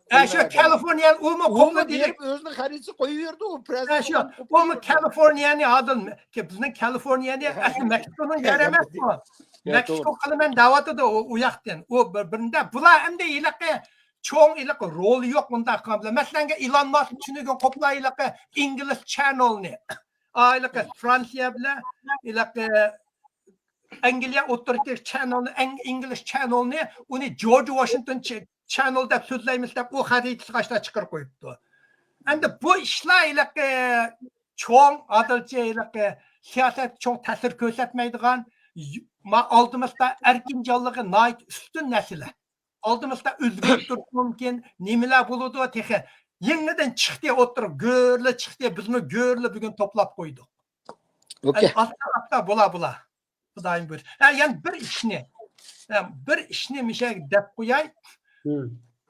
Trump Biden hükümeti bergen 2000 kilo ig'irliqdagi bombani Avstraliyaga berdigan bo'ldi. Ha, O aslında Bugün burun xabar. Biden onu bir bäsi degan, onu bir bomba bir atsa Gazanın hemmisi bıraklı yo'qaydi. Atom bombundan sal kichik qolsa shuni ishlatsan bo'ldi deb tushunigim badi. Ya bir yana muzam nazir kirib ketgan bo'ldik. Mevlan avu shu deganing bo'yicha qara, hozir bu Trump'ninki yana bir narsa bor.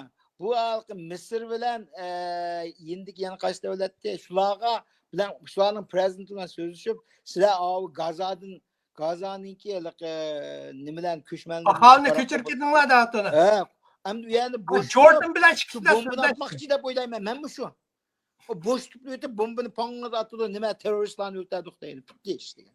Ya Bu shu shunday xatarli ishlar shu. Nəhayət xətərli işləm ketib bardı o bir yerdə. Bugün men demay qara, Mevlan Abdurimjon, bugün bir soatdan vaqt o'tib ketib qopti. Yana bir slayd bor-ku. Bo'ldi ham qamaylam tugib o'tamdik ya, kelaqit. Savollar mushtoq munosabatli savollarda hozir yo'qitgan bo'ldi, chiqib bizda gap yo'q, hamda sizning vaqtingiz bor. Yo'q, hamda xalqqa ko'gishlarning shu hamda bak o'zaro qilib qolsimi, jiq odamlar vaqtni aldirashlikdan yo'q bo'lamay ekanda. Bu ishlarni turishtirib o'tamdik yoki ma jazmlashtirishni yana kilarab, yana yangidan bo'g'adan qo'shib birxil qilamdik uni. Sizlar qanday Jazmlashtirish qisqasi davtay bu ishga qizdi. bo'ldi deyilamiz bo'ldi. Hozirda jazmlashgan qabiliyat a'zolari. Hozirda faqat 4 jazmlashtirib bo'ldi. Bu jazmlashtirish degan nima ma'noda deganni o'tganda biz tushundirib bo'lgan. Senatoning 100 odam jazmlashga qo'l ko'tarib, bularni tasdiqlaydi. Lekin ma 4 yil o'tib ketdi. Bu 4ning ichidagi birinchisi bor, nima Texas. Bu nayt tasdiqda o'tdi. Buni men misal ansirab qolganda o'tamamdikan deb 50 ta 50 bilet elib, keyin andikin avu JD Vance agar bu tang bu qolgan joqda tangpongni qo'yib qolganda Mount Presidentning huquqi bo'lganda bir biletni ortiq tashlay. Shunga 50 birda 50 bu nim chiqdi. Bu nima bo'ldi? Birinchi. Aslida Rubio 100 biletni oldi desam bo'ldi. Rubio hech qanday odam yo'q demaydi. Adamga shu John degan, John Rockefeller deganga buni 74 bilet elib nima qilib ishqilib oxiri shu natijada 4 jazmlashtirib bo'ldi. Ammo bir gapni da o'tay berdi. Mushlarning 4 yilisining hammasi bor-ku. China Hawks deydi. Uyg'urlar Xitoy burkutlari deydigan, Xitoy qarshi burkutlar degan. Bular aytdi Xitoyga shunda qattiq ko'z qarashib turgan. Rubio mala qarag'ancha sal bo'sharoq degan. Rubio jiq so'zlar qildi-ku, lekin ola qarag'anda sal bo'sharoq. Shuning u Rubio 2 yil partiyanikini o'ziga aklarlaydi. A3 yilisining ma'lum dardi bo'libmi? Birinchisi 40 necha yosh, 44 yosh. Hozir Defense Secretary bo'ldi. Mudofaa sekretari bo'ldi. U bakchong huquqi, u bakchong huquq. 3 milliondak harbiy nimalarni boshquradigan huquqqa ega narsa. Buni shuncha yilda e'landi, qolgan keyin hammasi jazmlashtirib bo'lgan. Endi mana yana bir muhim nuqta Davos yig'ini. Davos yig'iniga Donald Trump kelmadi, lekin naq maydonga video qatnashdi. Undan so'ng Davos yig'ini haqida bir qisqa so'zlab, bu yig'inning maqsadi nima? Donald Trump bu yig'ini nima dedi? Bu haqida bir to'xtalaymiz. Mevlan sen so'zlamsa men so'zlar haqida hech bu qilsa men endi to'ldiray. Gapimiz. Bu hamda bu Davos'taki dunyo iqtisod munbiri var, her yıl o'tkazilgan shu dunyoning har qaysi qayerda o'tkazildi bu qayerda? Ha? Qayerda o'tkazildi? Shu davlatimiz o'tkazildi. O'xshamagan davlatlarda o'tkazildi. Bu da Svitsiyada o'tkazildi. Shveysariya. Sizlar bilsizlar uni. Shveysariya o'zgarib turdi. Lekin Trump ashada boshdan chiqib men kelaqetim jazman borman dedi. Maqsadim saylanishlar bilan bu boramay qoldim deb. Bu yerda ham asosan bir qancha nuqtalarni o'ttirib qo'ydi-ku. Bu nuqtalarni qisqachalab meyadikini deb o'tayman bir men o'qib beray buni ham, chunki o'qib bersak texmi aniq bo'ldi. Andikin azroq tushundiramiz nima bu.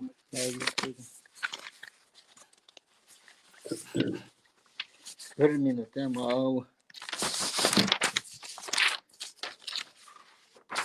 Mav nimalarni tartib olmuş. Ekran yaman kichik ko'rinyapti-ku, ko'ramayman. Ekran yo'qotib qo'yamiz. Endi shu Ne oldu One mu? second, one second.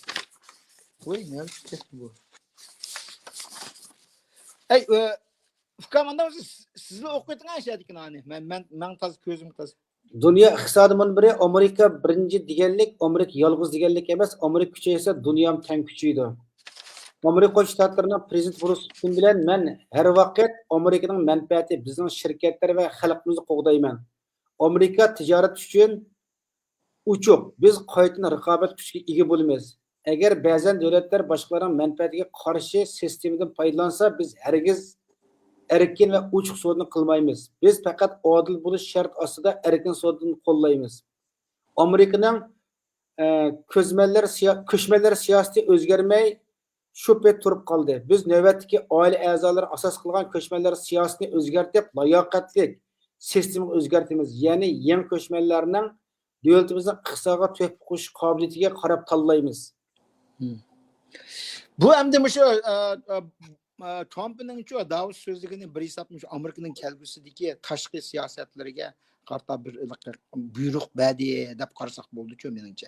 Hem bir nimelerni dedi degende asasen men ne çıktım anlap çıktım onu bir hatta tercümesini mi çıkarıp koygandım. Yani bir qancha mühim noktalar to'xtaldi çö. Bu birincisi nima degende şu NATO'ga bisim düşedi. NATO bisim düşüp sizlarninki şu defense mudofaa nima tanlarxonlarni mudofaa budjetlaringlarni jazman 5% chiqarsizlar degan talabni qo'ydi. Uni qo'ydi.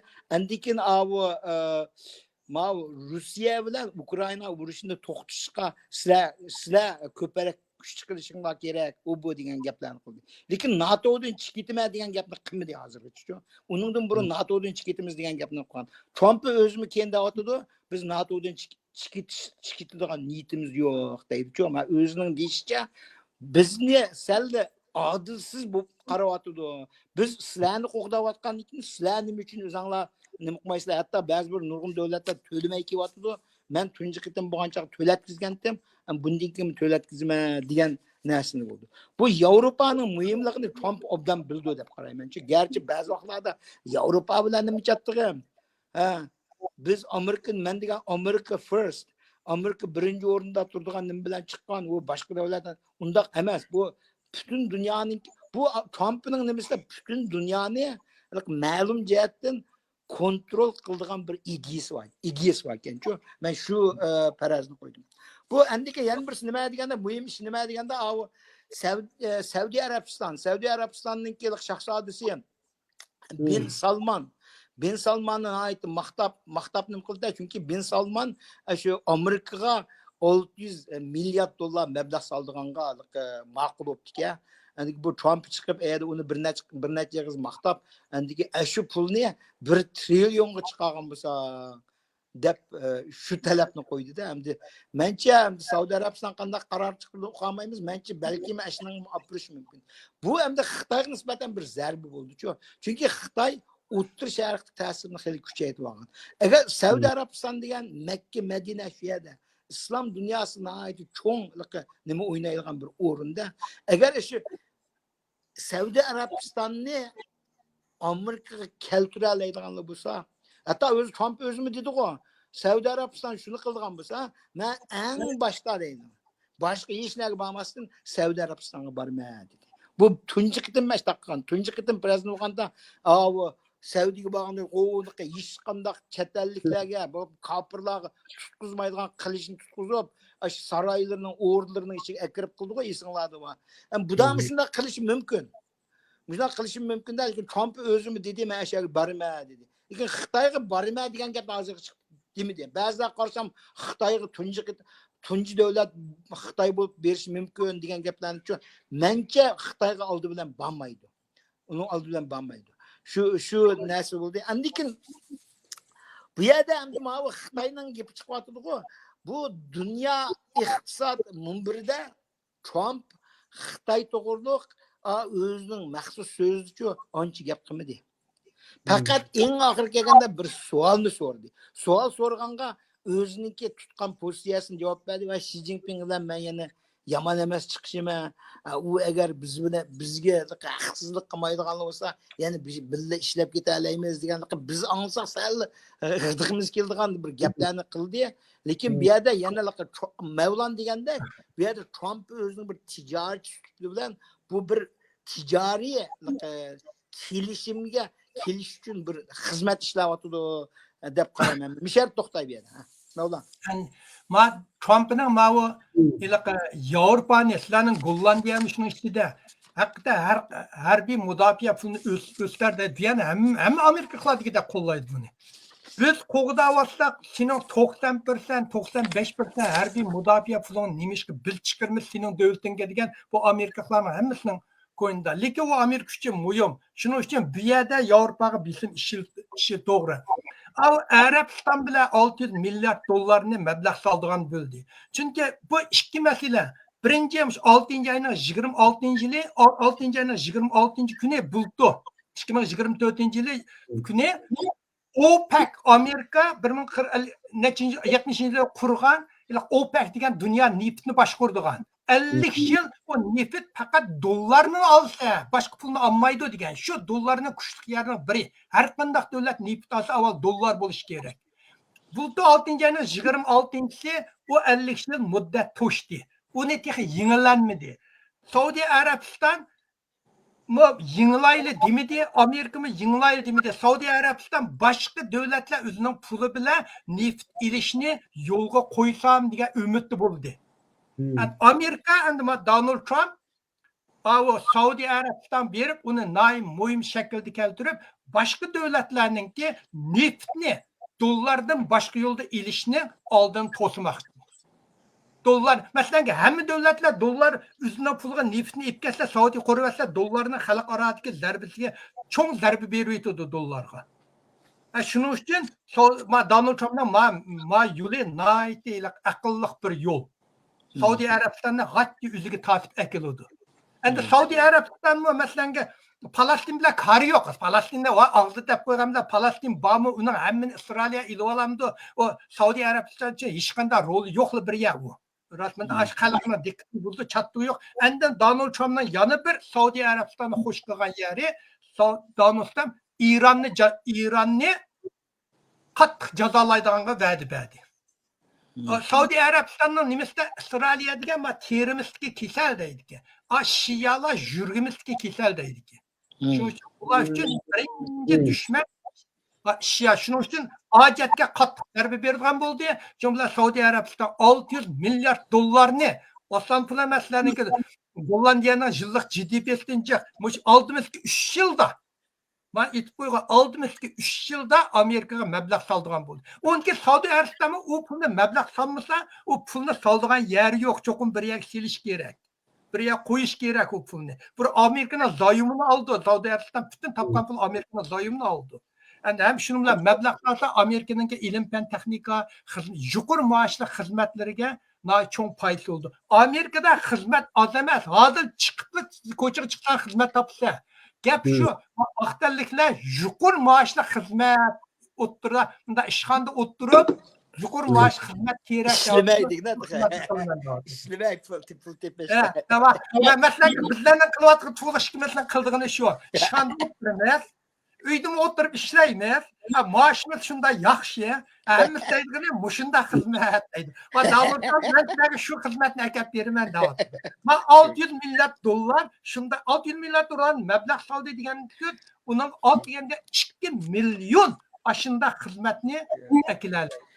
Ya Mevlan kunda 1 saat ishlaydi, ya 1 saat ishlaydi, ya yarım saat ishlaydi. Bütün vaqti var. Vaqti eng jiq. Dünya bo'yicha eng oldirash emas Uyg'ur bu shu Mevlanda. Ya bo'jan nerede bir kichkam oxirida bir chaqchaq shaklda o'qasin. Bu Uyg'urlar deylik, vaqtim yo'q deydi, ha? Bu vaqtim yo'q degancha bu Uyg'ur ziyolilar deydi. Bular o'zlarini bir muhim odam ko'rsatish uchun, voy, mening vaqtim yo'q. Mening idoram bundaq namoyishlar chiqsam uni ma'qul demaydi deb, erkin radio astandiklarim shunday deb turib oldi. Bularda vaqtdan boshqa nima yo'q-da. Uyg'ur ziyolilar ashundaq deb nurg'un bo'lgan ziyolilar o'zlarini muhim odam ko'rsatish uchun doim voy mening vaqtim yo'q aldirash degan gap ila xitoylarda mangdixing degenden kelgan narsa Ya ben bir gap isim gibi kaldı. Tuğba kaçalı qarsan özünü mühim adam köstümen deb kaçalı qarsan ben Bu aldirash deydi. en ahir bir nuqtani o'taylik, en ahir. Çapsaklı şeyle bulamda. En ahirqisini, en ahirqisini mana. Mevlan'daki gipiga qarta bir isim kelib qoldi. Meni o'sh 10 yildan bir yerga ish qilgan chog'da-chu. Bundaq hamma intoylarni o'tib, ega oxiri birisi sen qandoq ishlaysan deydi-da, shuni olib turib ketib, u vaqtlar oldirash ishlayman degandim-da. Oldirash, atkash qormay ishlayman desa, biz turib ketib, u tushandi-da, u deydi. Ey, sen hergiz oldirash ishlayman dema deydi. Oldirash ishlaydigan odam biz nima ish qilmaymiz deydi. Oldirash adam bilan ishchi mo'miga adam oldirash bo'ldi. Sen shunaqa odam emassan. Yo'q, men ishim degan shu zamon qiladigan odam. That's what I like deydi. Shunaqa kerak deydi. 8 soatlik ishni 2 soatlik qilasan, I don't care deydi. O'zim nima ish qilsa o'zingda ish deydi. Shuningdek men oldirash degan gapni qilmayman. Okay, ma eng ahirqisini dunyo to'xtayli. Mevlam balkim bu to'g'riliq bir soat so'zlaydi. Ma Amerikada bor-ku, ma Donald Trump'ninki eng yaxshi statement. Men eng yaxshi ko'rdim. Menmi? Amerikada faqat ikkili jins bor. Onundan başka cins yo'q deydi. Anlasam Kaliforniyada 649 cins var ekan-da. Qandaq jinslar uqulmaydi. Ayol yana bir nima, o'liqay LGBTQ plus degan plusning oqida har qanday odam 70-80 deb chiza oladi ekan-da, shuningga plus deb qo'ygan. Plus degan qo'shimcha degan bor. Bu Amerikaning avlodlarini Amerikaning nimani biz nima deymiz, miyiplashtirayotgan bir xil kasal. Buni to'xtatishni nayt yaxshi bo'ldi. Men bu indan qo'lladimda buni. Chunki bizning Kaliforniyada maktabda sen er bo'lib, ben o'g'il bola. Ya men ayol desam, shu jadvalga cho'qim ayol deb solsanda tizimlaydi. Sen er turib nimish ayol deysa demaydi-da, o'zi nima deysa shu. Shundaq deb oldigan bo'ldi emasmi? Shunga men shundaq bumi bolalar intayin ta'sir bu yaxshi ta'sir bo'lmagan bu. Ballagım kichkan. Ya bu bir vaqt nima emasda, men odamni kamsitadigan yerim yo'q. LGBTQ olamdi, yana buni kamsitish degan bo'lmaydi. Hozir gap nada deganda, shu o'tganda birisi bilan debate bo'ldi-ku, bir debate'da shu bir senatorni so'roq tatdi-ku. Bu nima qildi kelsa, butun bir nimaga deydi, shu 100 shu bir facility'lar vakanda facility'larga shu transgenderlarga ayrimlik u bir nisib bildilar. Shunga odam so'radi. Sen bu facility'lar qanchalik odam bor? 500 ming deydi. Qanchasi transgender deganda 5 deydi. Sen 5 transgenderninki huquqini qo'llayman deb, huquqini qo'llayman deb shu 499 ming 499 ming qancha oldu? 95 adamning erkinligini akatdi. Deydi, Egypt, we still need to protect them. Baştan qo'yishimiz kerak deydi. Yana bir misolni keltirayman. Shu mavi demokratik shtatlarning ba'zi shtatlarda o'tgan bir maktablarda qandoq nimalarni chiqiribdi deganda 6 yoshlik bola bor. 5-6 yoshlik boladan o'g'il bo'lsa, o'g'il mayli o'g'il qiz bo'lamdi, oldiki so'raydigan savoli, siz o'zingizni o'g'il deb qaramsiz, qiz deb qaramsiz deydi. Andikin voy men albatta o'zimni o'g'il olaman deydigan bo'lsa, buni ota-onangiz sizni shunda jisun deb zo'ldimi deb savol so'raydi. Lekin bolani kichigidan tortib bir soat vaqtda 6 yoshli bola degan bir bu vaqt desakmi bo'ldi, shu bolalarninkiga shu iliqi narsani qo'ydi ekanda, DEI deydi. Rost DEI deganni demabdi. DEI agencyni bormi, yaqin chiqqan qara. DEI degan nima deganda diversity deydi. Diversity degan Mevlan nima deymiz urg'uchilar? DEI degan diversity, equity and inclusion. Mana ko'p xillik, barobarlik va o'z ishtiga elish. Inclusion. Shu shularninkini hammasini aytibdi. Federal government'larniki hammasini qaydi. Ularning qildigan ishi nima deganda men bilmanda bularni qilayotgan ishi nima degan ba'zilari to'g'ri masalan qartlarlikni kamsitdi u bu degan narsa lekin ashada jinsiylarni tug'dirdigan ashlar ahvollarni qonunlarni ashlar chiqaraverdi idoranga kelib sen sizlarning idorada palonchi nimalar borki 3-chi u birinchi silinglar dalalaydi ashtoq narsalardan yomon qilmayman Manca ma birimini ütme ma aba to'liq degan transgenderni Uyg'urchaga masukasda hal qilgan jins deydi ekan. Jumonglar. Hal qilgan har oyatda hal qilgan jins deydi ekan. Masalan, bu da Chicago'dagi butun musulmonlar demokratiya bo'lsa Donald Trumpni sayladi. Mush ish uchun. Bu islom dinida sen bir er ayolli bor. Boshqa nima desang unday cho'ng jinoyat. Donald Trump ben bu ikkisini deyman degan Chicago'dagi bütün musulmonlar, demokratik bo'lsin, jumhuriyat bo'lsin, hamsi Donald Trump sayladi. To'g'liqga Mavlanka o'tganimiz deyishdi-da, mushalarga Donald Trump rasmiy huquq taraf bo'lgandan keyin mush ikki jins haqida bir nima qilib qolsa ayrim bir programma qilaylik. An'anaviy axloq qaytib keldimi degan temada deyishgan-da. Bu temada ayrim bir nima qilaylik, chunki ilgirma mushu Facebook sahifasida mushu boshqa jinslar haqidagi ba'zi munozaralar bo'lgan xil kuchli o'zgardi bir xil munozara bo'lib ketdi bu to'g'risida. Boshqa nima bo'lib ketsa, nima bo'lib jins o'zgarsa ya anda-manda degandek ba'zi fikrdagi Uyg'urlar o'tirg'i chiqdi. Bu kuchli bir g'ulg'ula bo'lib ketdi. Shuning uchun bu temani ayrim bir qilaylik. Bugungi suhbat 1 soat 20 minut bo'libdi. Endi mishada to'xtalgan suhbatni qolganni yana yangidan yana komment a'zolarini yozimlashtirib emasmi? Yani yangi narsalar barliq e'lon qilinyapti. Bu har hafta suhbatga vaqtlar bo'lsa, qisqacha bo'lsa, shu dunyo nima ishlar bo'layapti, Amerikada nima ishlar bo'layapti, bundan ana Uyg'ur diasporadagi Uyg'urning nimalariga, ana vatanchiga, ana Xitoy siyosatiga qarab mushtamroq markazlashaylikda. Uyg'urlar munosabatlarga bekchiq kirib olmay. Qani 15 ma 16 tuzib chiqdi. Har birisini chiqsam 1 soat 2 soat so'zligini bo'lgan narsalarda. So'zlayman sil nuqtalarni yig'inchoqlab asos so'zlayotgan temamizdan Uyg'ur vaziyatiga ana Xitoylar olgan ta'siri mush nuqtaga bakrak gavdlantirgan bo'lsak-chi. Shu Abduljon har qanday masalani cho'qib bizni Uyg'ur masalasi bilan munosabat qilib bog'lab so'zlamasak, uning hech qanday ahamiyati yo'q. Shundoq.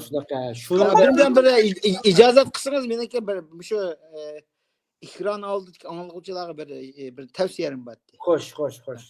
Endi assalomu alaykum qarindoshlar. Mana biz bu yerda suhbat o'tkazyapmiz-ku.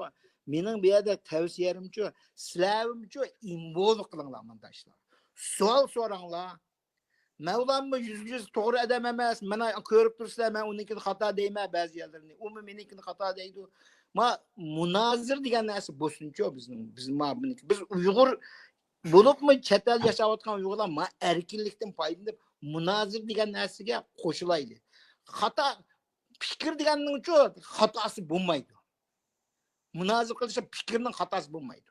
Çünkü her qanday fikrni o'ttirib qo'ya olasiz. U hargiz voy men bugun ma'lum qilib ajab xatolashgan savol yo'q, xatolashgan fikr yo'q. Uni davirish kerak-ku. Shuning uchun shuni tavsiya qilmoqchiman. Hamshaya kelib bizimiz yerikib bitimiz o'zimiz bir-birisini qarab so'zlab fikrlarni qo'yinglar. Shu o'qishmagan fikr qilmagan odamlar chiqsa, texnik o'qishmagan fikr nuqtasidan dunyo siyosatiga, ana Uyg'urlarga, ana Xitoyga qarta ana suhbatdan jiqroq qilsak yaxshi-da. Bizga nisbatan Abduljon bilan deyishdik, bizga nisbatan bir uyg'unish. Shundaqmi? Shunaqa. Bizligimizni so'zlaymiz. Bunisiz bu diaspora Uyg'urlarning maqsadli media nimamiz yo'q. Ya bo'lmasa har qaysi qurgan tashkilotlarnikimi shu haftalik, kundalik xabarlarda Uyg'ur munosabat Uyg'urlarning vaziyatiga munosabat qanday yangiliklar va dunyo vaziyati nima ishlar bo'layotdi, buningdan Sharq Turkiston Uyg'urlar qanday bir foydali vaziyatlar yaratilyotdi.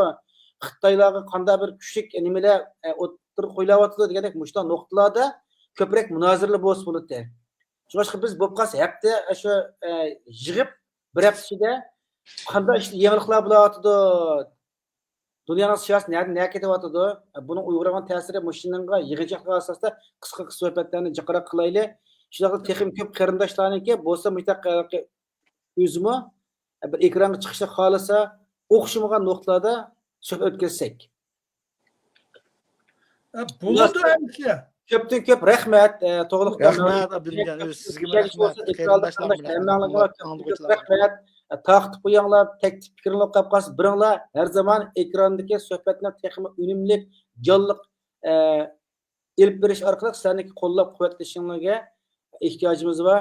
Ham hammanglarniki kechki xayrli bo'lsin. Allohga omonat. Xo'sh. Bo'ladi. Xo'sh, Rahmat.